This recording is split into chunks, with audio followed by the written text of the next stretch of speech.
The Benefits of Charity, Part 3 of 3, on Between Master and Disciples, given in English on January 5th, 1995, in Hsihu, Taiwan, also known as Formosa. Lập ra thất với vài mầm yêu nhỏ, thì tình son như vỗ cánh xa khơi. Còn lại gì chỉ cơm áo vụn vời, đời tần tạo phơ phơ không kiềm gió. There is a brother of Arjuna called Bhima. He never sat to do any worship. He never went to the temple. Arjuna thought that he was a great devotee of the Lord and that he was highly pious and devoted. He thought that his brother Bhima had no devotion. Therefore he looked down upon him with contempt.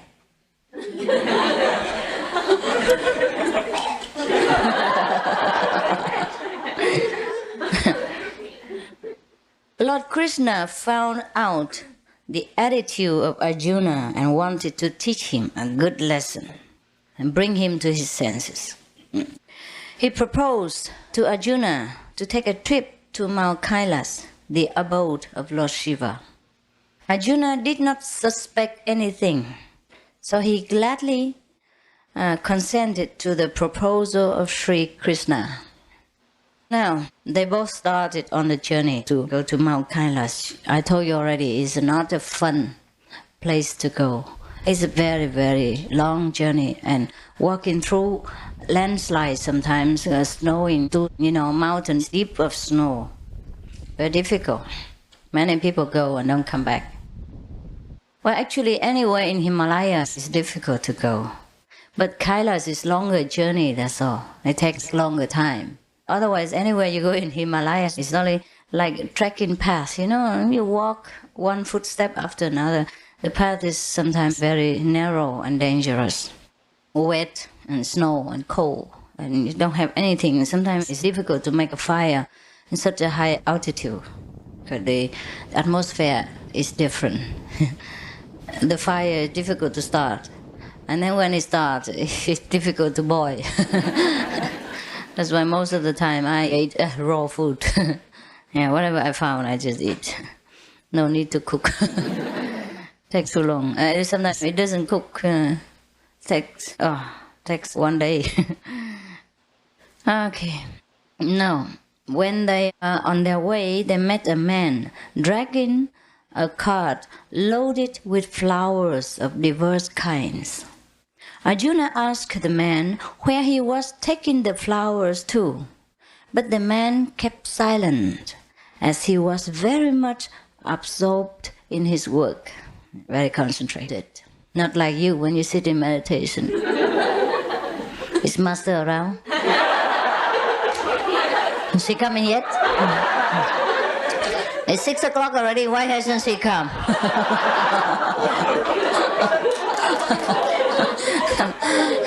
Yeah.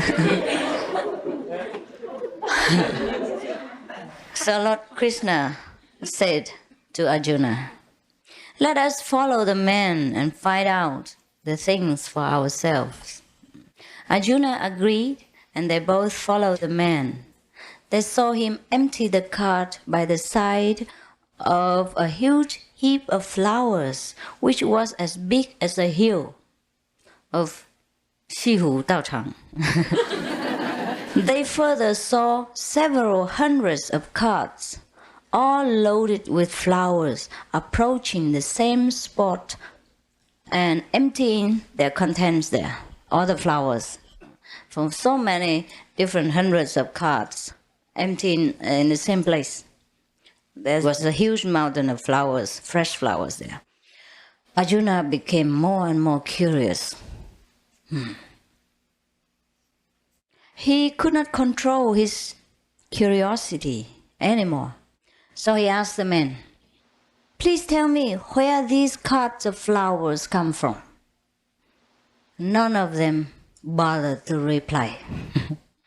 But one man said, after repeated questioning from Arjuna, Venerable Sir, kindly do not disturb us. We are too busy with our work. We have no time to talk to anybody. We have brought only 750 carts of flowers, and more than 750 more are still in the temple. They are all the flowers with which one Bhima, a son of Pandu, worshipped our Lord yesterday. Understand? That means these mountains of flowers, only half of what they have to carry out. There's still half lying somewhere in the temple. And all these flowers came from Bambi. Who is Bambi?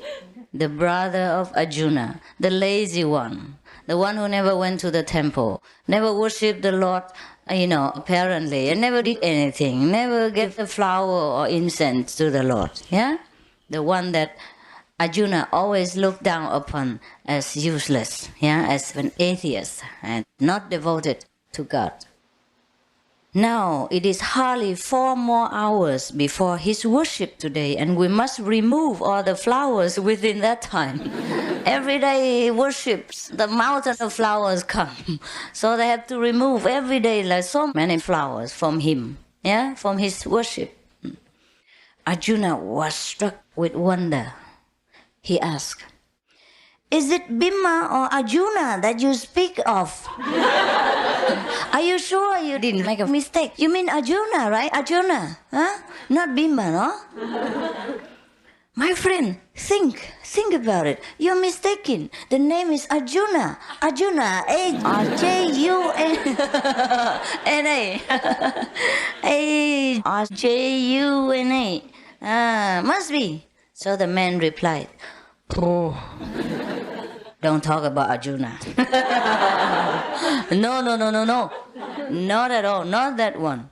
It is Bhima, his brother, who does such glorious worship with intense devotion, and not his brother Arjuna, who merely makes an outward show of his worship.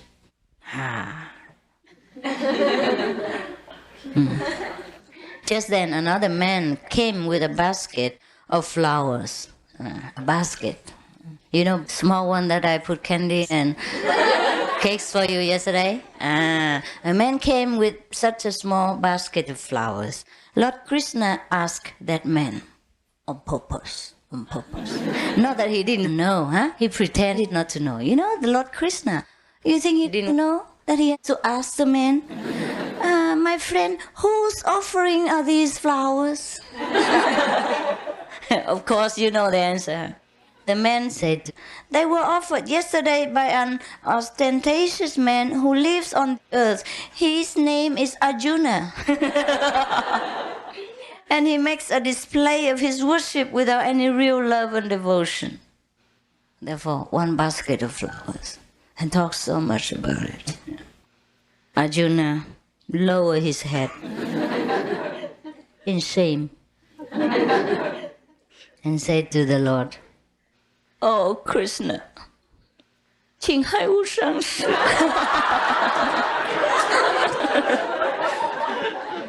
Why did you have to bring me here? Let us leave this place at once. You could have pointed out my defects, my self-conceit and ostentation at home, and saved all this trouble and exertion. I do admit that I thought very highly of my worship and devotion. I treated Bhima with contempt. Just now I realized that Bhima's short meditation with sincere devotion is more valuable than all my showy worship all day long. Lord Krishna smiled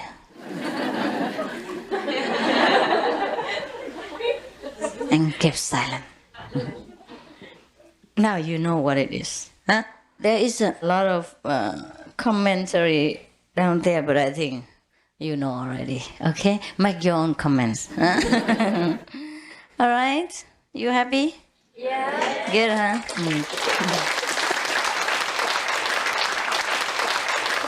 So in our place, in our non-temple temple, huh?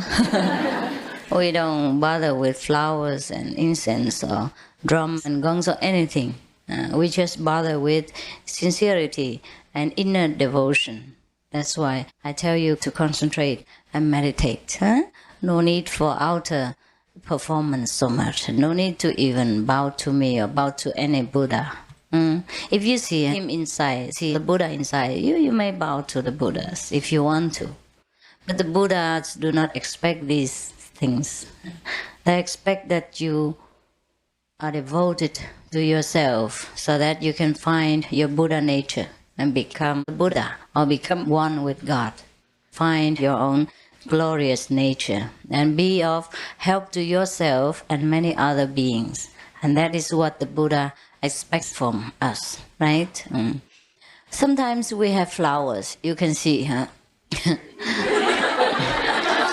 No high heels today, so difficult to see the master. Now, sometimes we have the flowers too, you can see, huh? It's for decoration when we have a grand occasion, right? Just to please the eyes of every living Buddha in the hall. Otherwise, we don't even have a hall, right? Okay, these are places that we repair after. You can see all the mud walls, broken mud walls still there for souvenirs. Before, the little chicken people used to run around here. And now the little Buddha still run. Both have Buddha nature anyhow. So actually, in every religious body, they emphasize mental worship and inner devotion and not the outer ritual. So now you know you're on the right path. Yeah? Yes. Okay?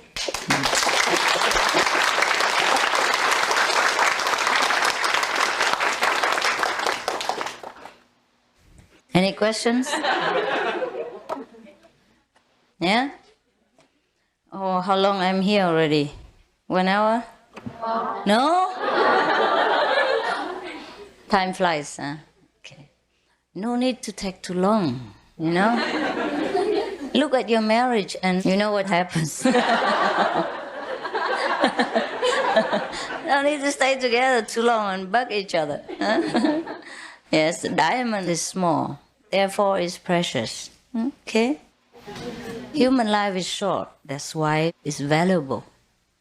Fancy if we stay so long in this world, what will we do? Huh? Then every day I have to tell stories. for numerous years. Huh? And then what to do?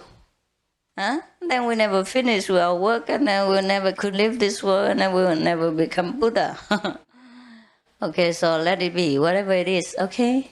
Quality is more important, but make sure you eat enough food. Okay? All right. So I meditate with you for a while, huh? And then, are you ready to meditate? Yeah. I told her to come down and tell you to gather together because I will come down. But she, when I phoned, she said, they already gathered before I came down. I said, what? It's only about after 5 o'clock. She said, yes, they're ready. I said, do I owe them anything? And then every time they have to come at the same hour and want something. Anyhow, I try to put myself in a good mood and come down with a smile. I keep telling myself, keep smiling, whatever happens, just keep smiling.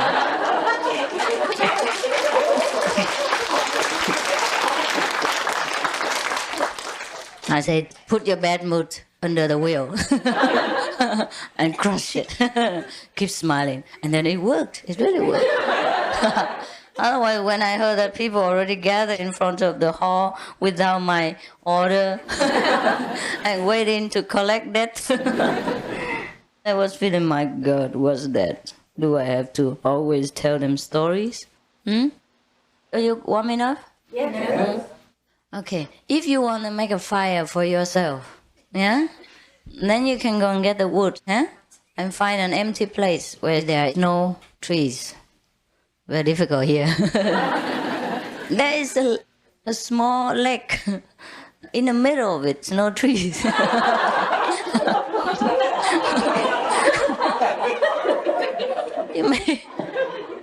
You may waddle to the middle and sit together on top of the water and make a fire.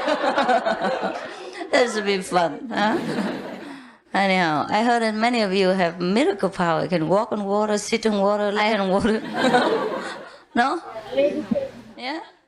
You do it every day. You lie, sit, stand, walk on troubled water. And you don't know. Make sure that your troubled water becomes no trouble. All right? To live in this world is a kind of magic power. We walk on water every day. Troubled water. We walk, sleep, eat, function on top of troubled water. This world is like a troubled water lake. And everyone needs kind of struggle to float on top. Otherwise we will sink. Now the meditation will help you not just keeping your head above the water, but keeping the whole body on top and healthy, happy, and not cold, not wet. So meditate, huh? Okay? Yes.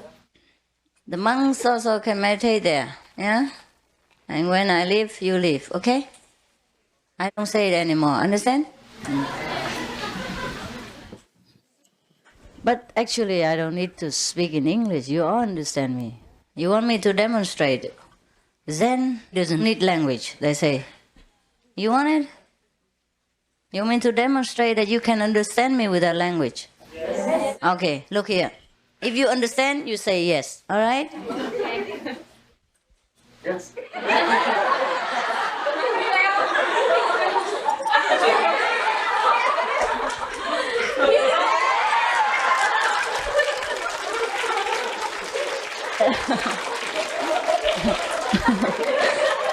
You see, so what is the use of learning any language at all? All right, so now try to learn the inner language, okay? Meditate. Turn off the lights. What I tell you is always the truth, you see? I never tell lies. Tôi đang yêu ngập ngừng giữa mộng, lòng phân vân khó tâm sự vì đâu. Nửa muốn yêu, nửa muốn tránh ngày sau, sợ tình ai như bẫy mong gió nào.